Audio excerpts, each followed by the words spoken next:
So hello, Ollie. Welcome to Holy Envy, a perspective of the spirit.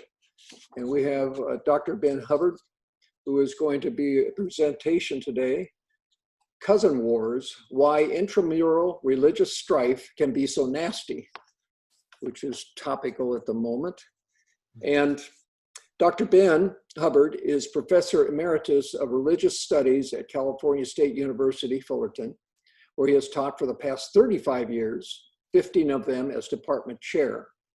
His teaching and research areas are in Jewish studies, biblical studies, religion and politics, and religion and the media. He taught previously at St. Jerome's University in Canada and Marquette University. He's co-authored or edited a number of books and scholarly articles, and most recently the book, A Battlefield of Values, America's Left, Right, and the Endangered Center. He's been active for many years in the interfaith movement, currently as member of the Orange County Catholic Jewish Dialogue Group. So Ollie, welcome Dr. Ben Hubbard, and we'll proceed. No better? No, that's better. Okay, all right.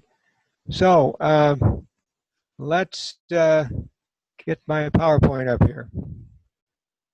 Okay, so I call this the Cousins Wars. And we've had many Cousins Wars in history, as you all know. A little history. First of all, let's look at what happened to cause so many problems between in the Christian world, especially the Western Christian world. I'm not dealing with Eastern Orthodoxy, but just with just the Western Church. Sorry. Okay. Here. Okay, there we go. Okay, so obviously the Reformation is kind of the point where the Western Church divided, and it caused a lot of problems, a lot of bloodshed, a lot of intolerance, and it finally shook out so that there were several main groups. We're all familiar with the Lutheran movement,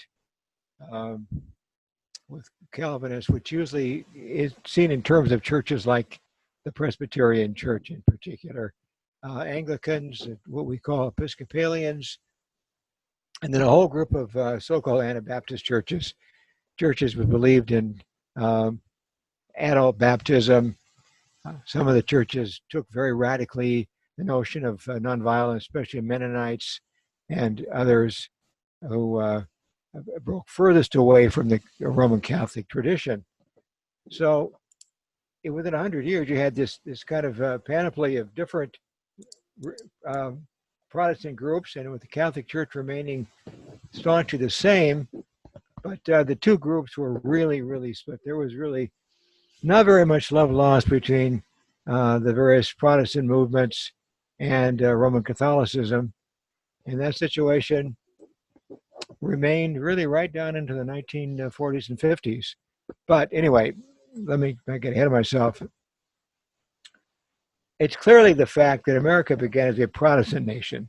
Most of the early colonists, beginning with the first arrivals in 1619, were Protestants, especially so-called Puritans, who were escaping religious intolerance in England because the Church of England, which Henry VIII had started in a breakaway from the Roman Church, they had come seeking their own religious freedom, and most of the rest of the colonists, particularly those in the southern colonies, came for mercantile reasons because of business interests in tobacco farming and all of that. But it was largely a Protestant world, although there were many forms. For example, Quakerism in Pennsylvania, Catholicism in Maryland, and of course the Puritan tradition in New England. So you had this already this crazy quilt of religious groups, but mainly Protestant. So you have some Catholics, a few Jews, but pretty much a Protestant world. And the fact that it was so diverse was the reason why one of the main reasons for the First Amendment, that part of it that says Congress shall make no law respecting an establishment of religion, an official religion, prohibiting the free exercise thereof, so that you could practice whatever religion you wanted or no religion. This has been that was James Madison's and Jefferson's, but particularly Madison's, brilliant contribution to our new country, without which I think we would have been in a tremendous amount of trouble. If there had been an established church in this country, I think it would have really caused just irreconcilable problems, and we have enough trouble as it was, but this would have really put us over the top. So anyway,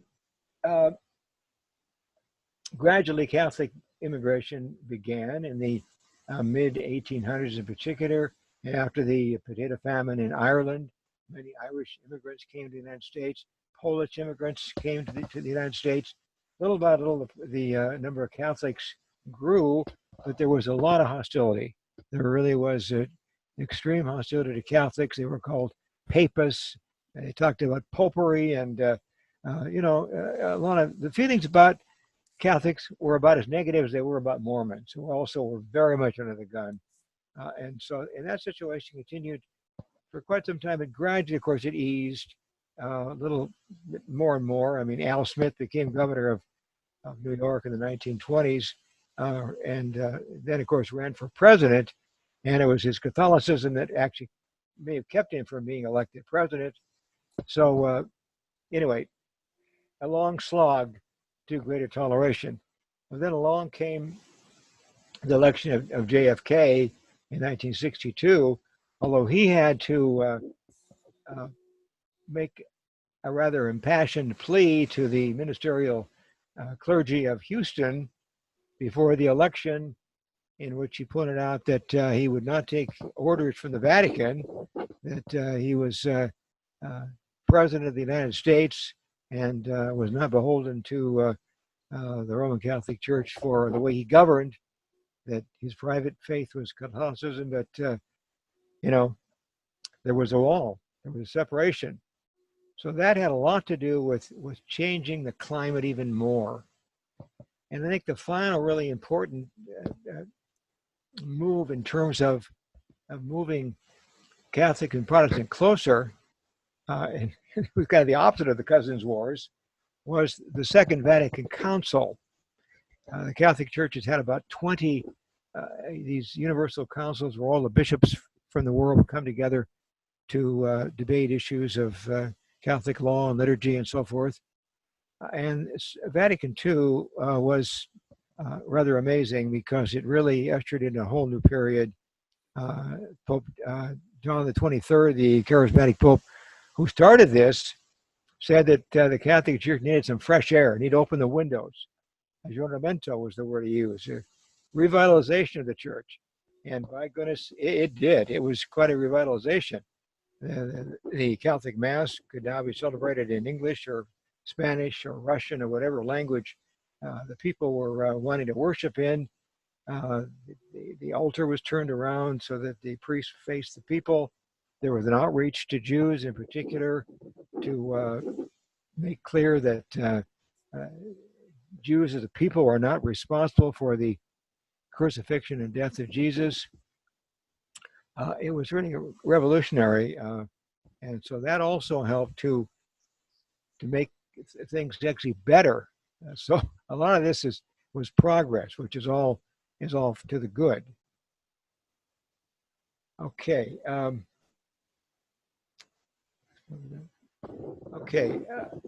Let's take a look then at what happened, though, to Protestantism.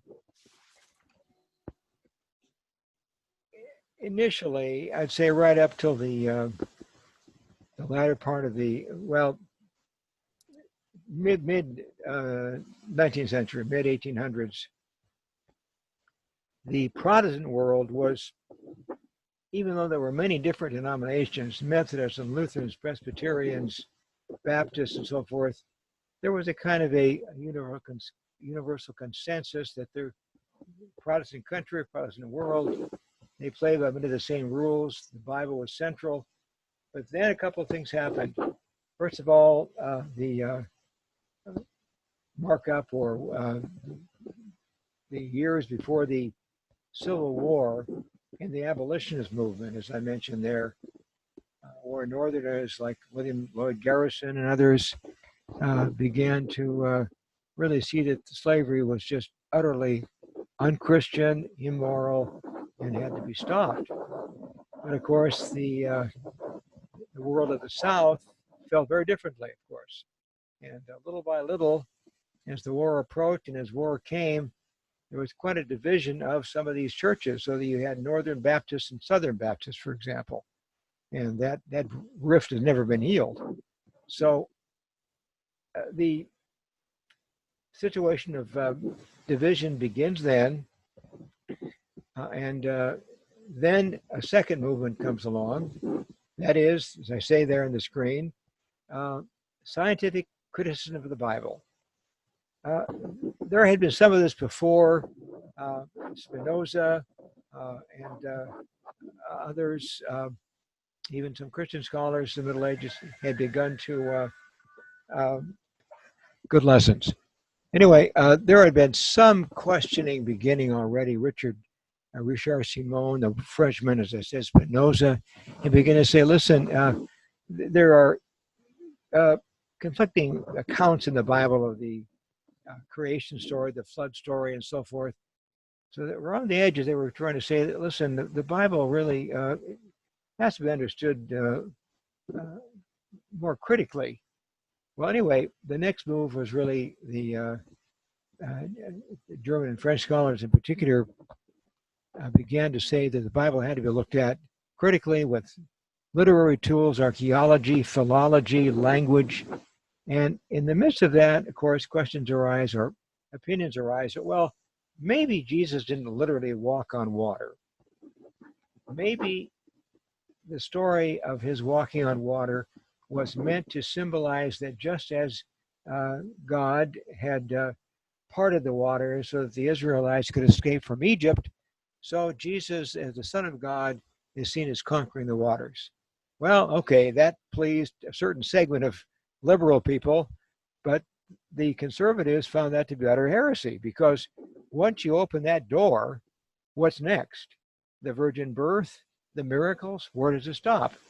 Well, as you might know, Thomas Jefferson was one of our founding fathers who was ostensibly a Christian, and he certainly was in one sense, but he was really very much a rationalist humanist, very much like Franklin and Tom Paine and others. And in fact, Jefferson went so far as to take his Bible and clip out all the references to miracles. Anything supernatural he took out. As far as he's concerned, Jesus was a great humanistic teacher, but that was all. So that kind of thinking had already begun, but this scholarship by the German and French and other European scholars really shocked America, particularly scholars, theologians at Princeton Seminary. And they were aided and abetted by a group of oil men who founded Standard Oil to publish a set of pamphlets called the Fundamentals. And it laid down the fundamental things that every Christian had to believe. He included the virgin birth, the Jesus' literal redemption in his blood, and in particular, biblical inerrancy. That is the notion that the Bible is without error, theologically, scientifically, in every other way. That was it. It was that, because once you start to tamper, there's no end to it. And so this, of course, became known as fundamentalism, and that term now, of course, has been applied to any conservative group, fundamentalist Muslims, fundamentalist Catholics, but it began with this movement in the early 1900s, and it further split Protestants. So now you have really two wings of Protestantism developing.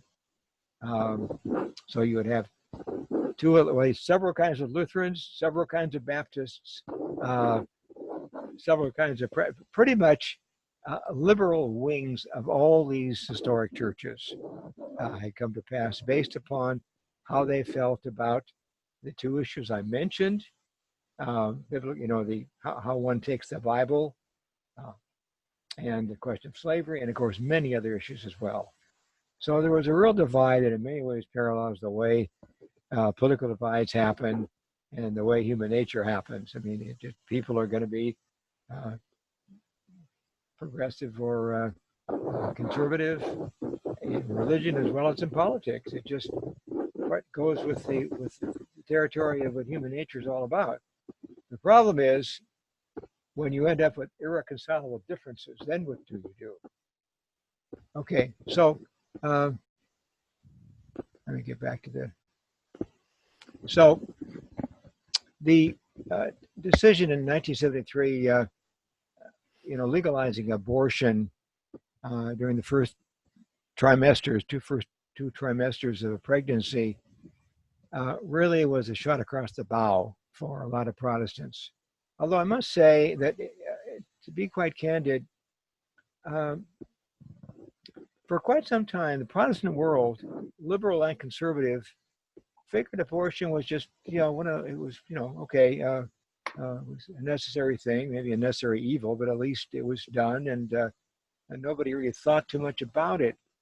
But Roe v. Wade was such a, you know, such a major event. It brought all the issues to the fore, especially for Catholics who, you know, in fairness, had been anti-abortion since the 1880s when they did away with the old notion of quickening.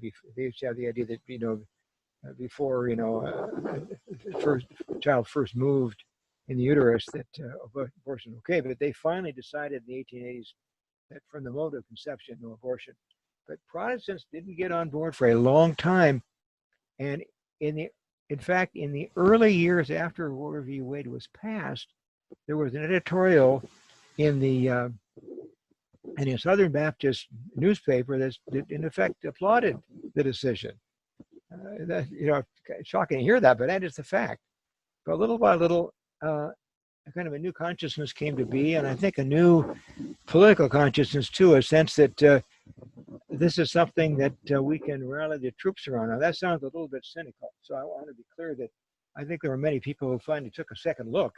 By the people, I mean, you know, Protestant, particularly conservative Protestant, whether you call it a fetus or a human being. And so anyway, there then began to, in the years after 73, little by little, the pro-life movement began to coalesce. But it took several years. It wasn't automatic. Although Catholics had been on board as totally opposed to abortion from the get-go. Protestants came along later, but it became, though, a real rallying point, and it's still with us. I dare say there are people who might, in their candid moments, admit, I don't like a lot of things about President Trump, but he's pro-life. Okay, now that of course is just one of many points of view on this. I'm not, you know, I don't want to impugn people's motives, but who feel strongly that for them this is the key issue, that maybe being pro-life and being anti-abortion, you know, that if President Bush is on board with those things, then I can overlook things that I disagree with about his conduct or whatever else. Okay, so that's how the pro-life, pro-choice world began to create even a greater split between the two Protestant worlds, as it were, Protestant sides of the universe. And then gay rights, beginning with Stonewall. A famous riot took place at a gay bar in Central Park in New York, and little by little, gay rights became. There was a crescendo of fighting and going to court and trying to establish rights for gay people, because there were so many restrictions against gays and so much prejudice. There was an anti-sodomy law in Texas that was finally overturned in the, I think, 2005, something like that. Amazing that law was still on the books. But anyway, it all culminates really in the Obergefell-Hodges decision, which, you know, makes gay marriage legal. Were several decisions before that, of course. That we're not going to go through all those, but so now, and then finally, just this last month, you had this Bostock v. Clayton decision, which said that discrimination, anti-discrimination laws included not only race, religion, national origin, and so forth, but also sexual orientation. So that now all across the country, you can't, refuse to rent to somebody because they're gay, or refuse to serve them because they're gay. At least technically, if a gay couple come in and they want to have a wedding cake with two gentlemen or two ladies on the top of the wedding cake, and you're a public business that does wedding cakes, you can't refuse to serve them. There was a famous case out in Colorado, and long story short, it turned against, I suppose what you say, the gay position because of a technicality in the way that the Colorado Human Rights Commission had sort of spoken or their decision on the law. But in point of fact, that's the same with the Florets, whatever. It's pretty clear now that's the law. But of course, that shocks a lot of people on the right. There's still a very large contingency of people, conservative Christians and some conservative Jews as well, who think that this is shocking and that we've got to grave moral crisis here by permitting all of this. So, in the middle of all this, these various, splits caused by these court decisions and by people's opinions, what's been happening since the 1970s is that liberal Protestant churches have been shrinking. Methodists, Episcopalians, United Church of Christ, and so forth, their numbers have shrunk dramatically. And the numbers of members of evangelical churches have grown. Now, evangelical churches, let me explain that just for a minute. Some of you already know that, but the term is thrown around a lot. It basically means individuals in churches who take biblical inerrancy very seriously. They may not be literalists all the way. I mean, there's some room for, there's a range of opinions here, even if you're a very conservative Christian on this, but nonetheless take the Bible very seriously, believe even more so than the ordinary Christian in evangelizing, in making converts, and doing so very explicitly,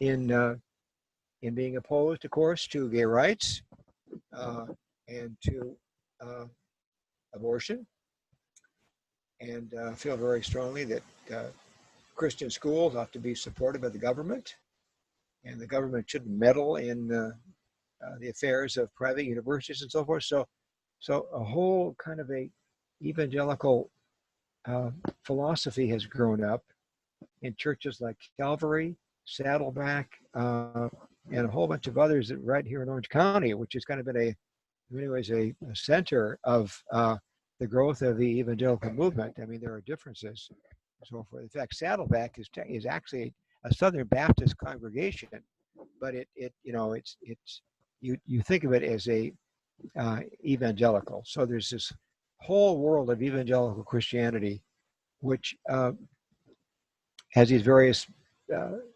hallmarks that I talked about, and also tends to be politically conservative. 81% of evangelicals voted for President Trump. That's a pretty high percentage.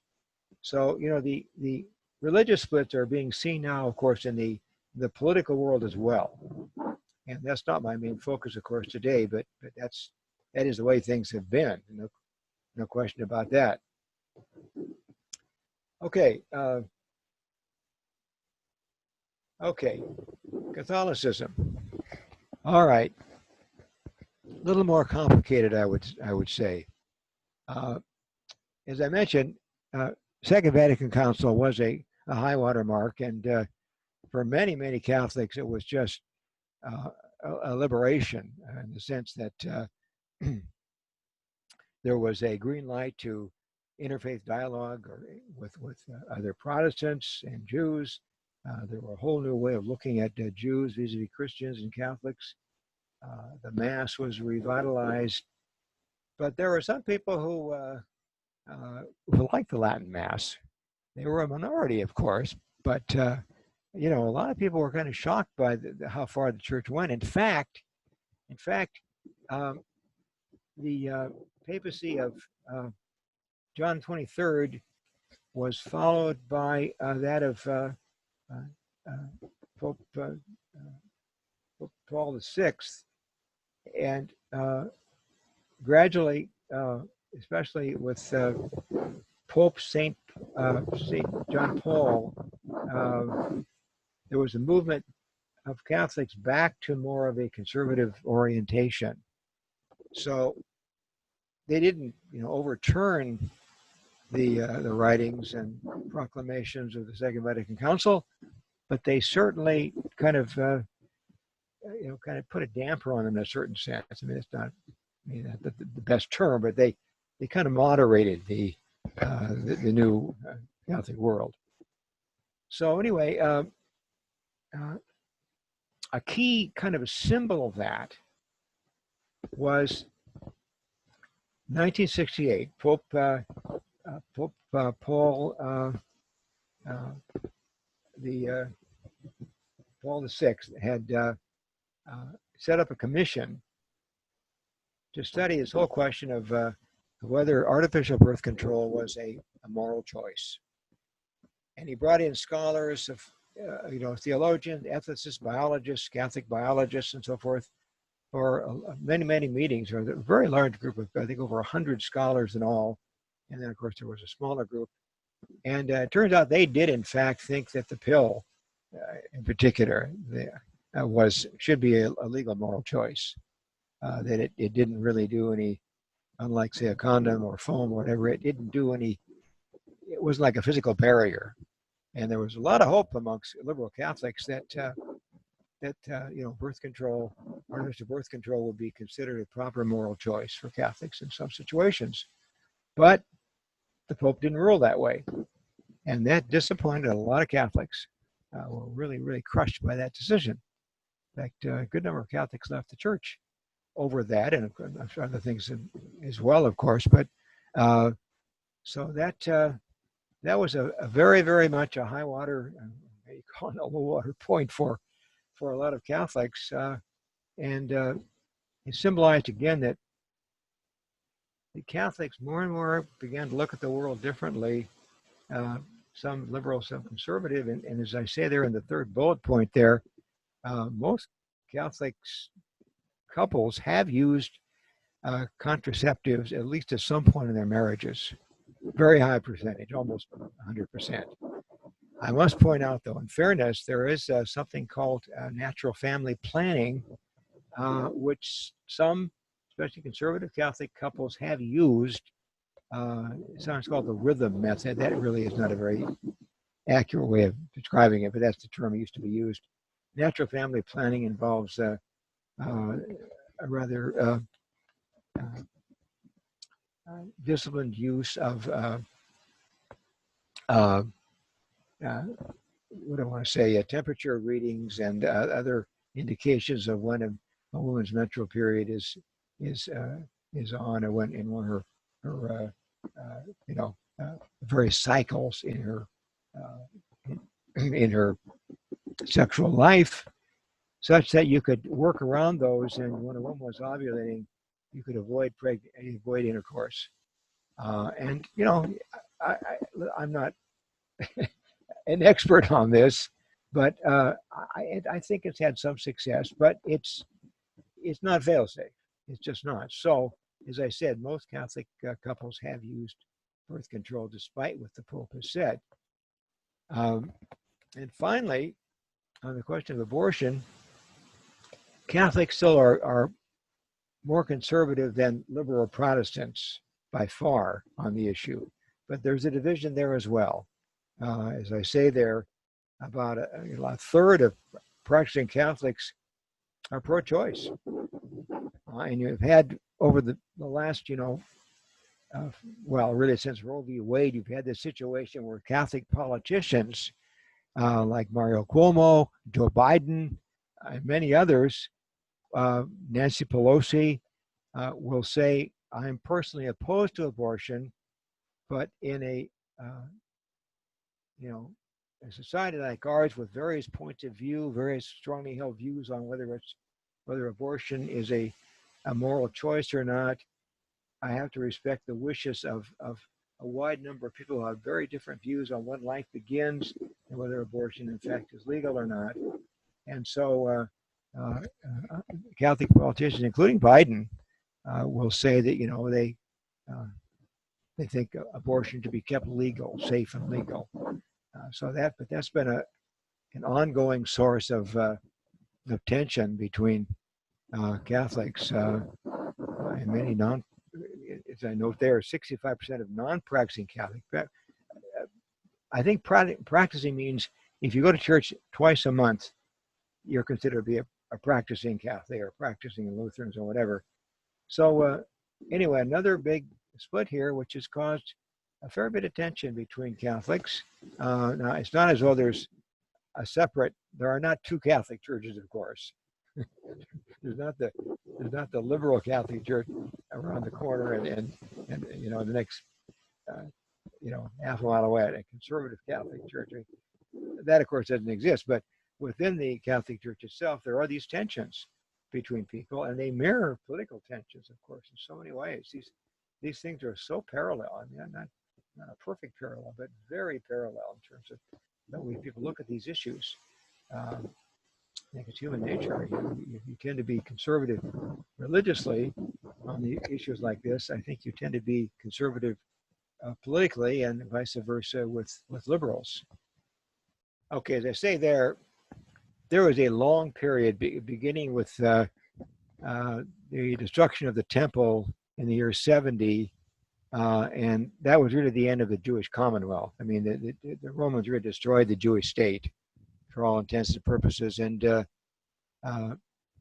there was then a long period where Jews really were a minority in both in the Christian world, of course, and ultimately after in the 7th century and 8th century, the Muslim world, and there were no branches of Judaism.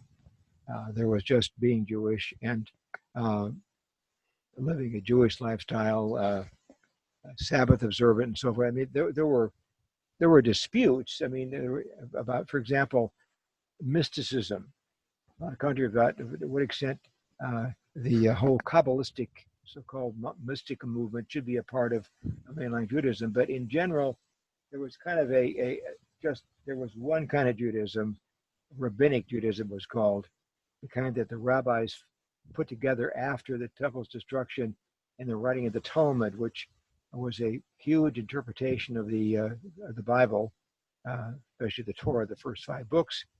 And that kind of rabbinic Judaism, where the rabbis debated issues of how you celebrate the Sabbath and how you keep kosher, how you observe the holidays, that kind of Judaism remains. And especially, as I said there, the fact that because Jews were a persecuted minority for so long, they really had to cling together.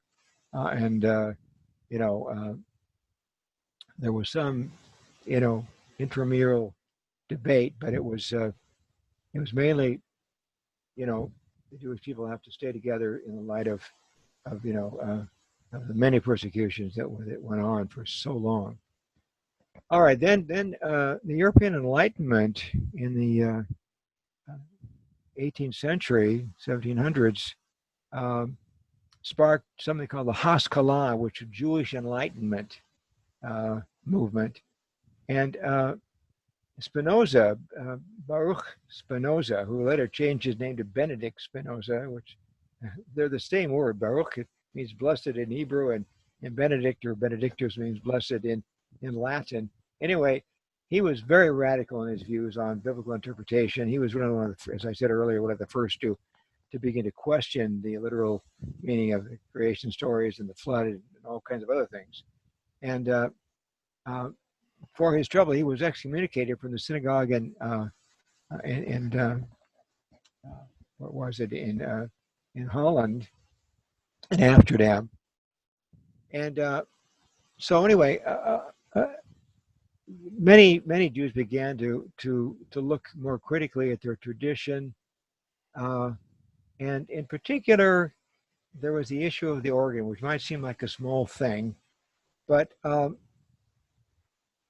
the kind of strictest Jewish tradition felt that on Shabbat there should be nothing unnecessary, and it was thought that playing the organ was unnecessary. That you should do nothing that in any way caused any kind of work.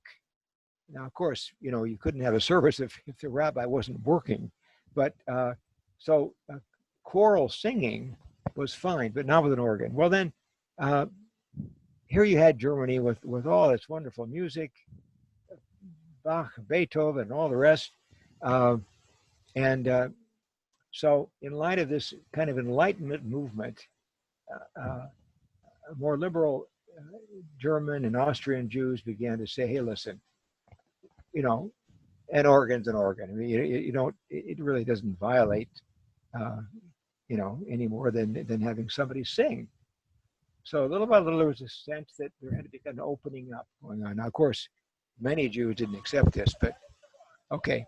So finally, we come to America, and you had kind of two kinds of Jews coming to America. One was the traditional European Orthodox Jews who settled in New York in particular, and who remained largely traditionally Jewish.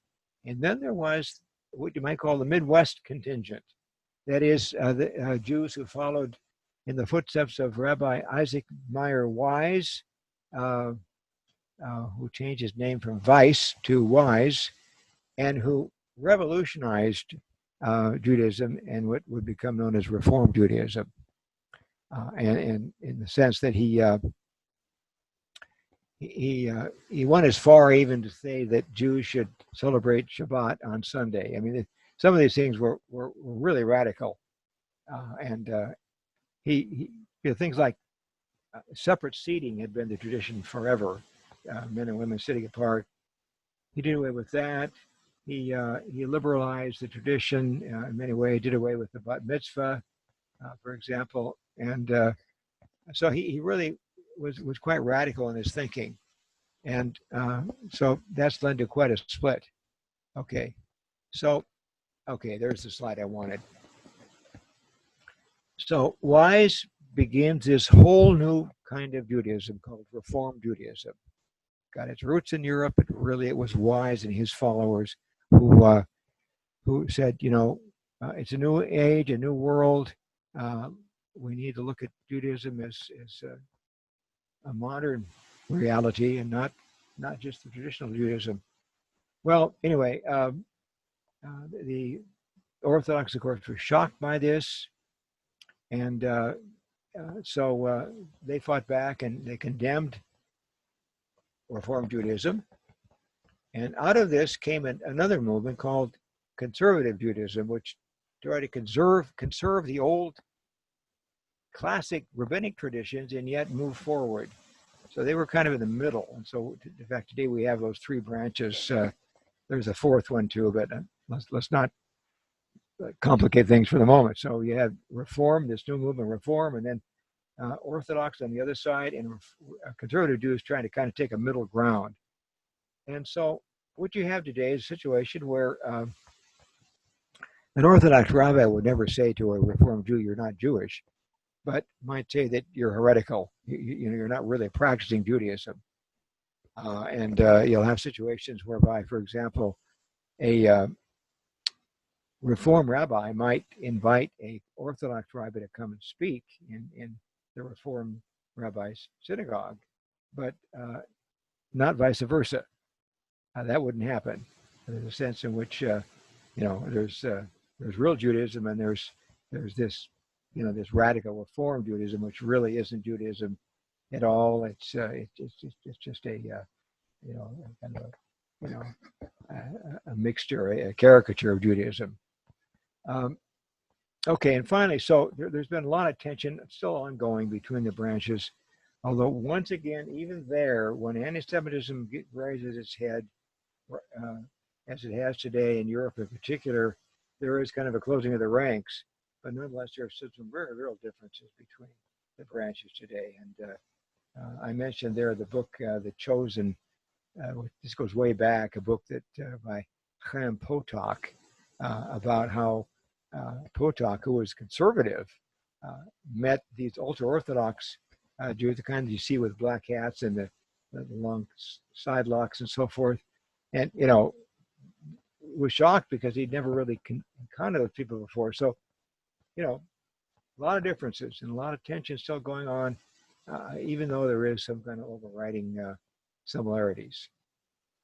How often do people really sit down calmly together and say, this is the way I feel, the way I do, and listen piously, carefully, empathetically to why people can have such different points of view? Just trying to listen is, I mentioned some cases there. These are just, my sort of humble examples. But on this question of so-called creationism, or now it's called intelligent design, that says there had to be an intelligent designer in the world, and that sort of taught over against, or sort of often they say it should be taught along with evolution. There had to be this intelligent designer that brought into being the entire universe. Well, how many people sit down and have a good conversation with an educated, intelligent designer, like there's something called the Institute in Seattle of very bright people who feel that way? How many conversations like that are going on? Okay, our Reformed Jews on the question of intermarriage. I mean, I will tell you that most rabbis, even liberal rabbis, will not do an interfaith marriage, but some do. There's a question for people to talk about. Okay, respect. Really, we've seen this in the political world, the lack of respect on both sides, or in the religious world, the notion that conservative Christians are kind of, Bible thumping hicks. I mean, that kind of mentality is just, it just disregards people's history and culture and background and where they came from. To call people kind of pathetic because they take the Bible literally. You don't have to agree with that point of view, but try to understand and respect the fact that people have deeply held opinions, which are different. And you've got to resist that those opinions are there, they're strong.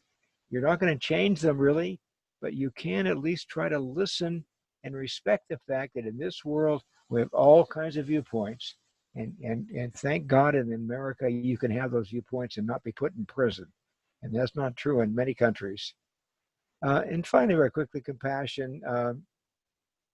We need to, in this religious panoply I've tried to describe for you, try to be aware that people have very strong opinions and that people care deeply about their faiths and try to live well in their faiths. A lot of very good people who do try to practice the golden rules of, feeding the hungry and so forth. So compassion is awfully important. And finally, and this kind of goes back to an earlier question, what are we doing? The action question. How much is really going on? Well, I have a feeling that people that are listening to this lecture are people who really care and do a lot of action.